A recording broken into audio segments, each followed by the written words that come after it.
Avoir un peu l'impression de jeter un pavé dans la mare. Et en fait, moi, c'est un truc que j'aime dans le shiatsu, c'est sa simplicité. La spiritualité influence-t-elle concrètement tes séances de shiatsu? Ok, et ben parlons shiatsu et spiritualité.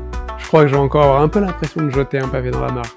Mais je trouve que dans le shiatsu francophone, la spiritualité, elle est un peu omniprésente, que ce soit dans les ouvrages, dans les formations, dans les interviews des fois.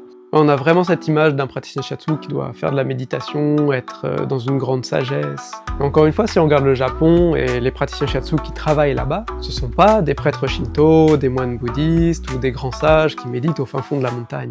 En fait, ce sont des gens ordinaires qui ont fait le choix de faire du shiatsu leur métier, en développant leurs connaissances et leurs techniques surtout pour pouvoir performer et pouvoir en vivre.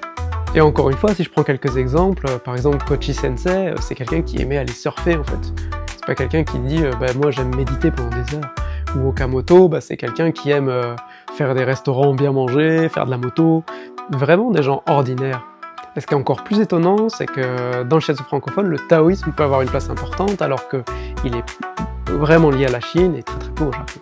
Et si tous les Japonais en fait pratiquent souvent des rites qui sont liés au Shinto et au bouddhisme, en fait cette spiritualité, on la retrouve peu dans le contexte professionnel. Et en fait moi c'est un truc que j'aime dans le shiatsu, c'est sa simplicité.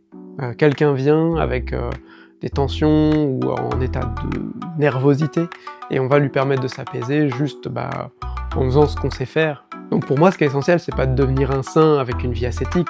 En fait ce qui est essentiel pour pratiquer un bon shiatsu c'est d'être passionné, curieux, un poil perfectionniste et surtout d'être bienveillant et sincère. Si vous avez une question vous pouvez la laisser en message privé ou en commentaire et j'y répondrai peut-être la semaine prochaine dans une autre vidéo. Ja, matane.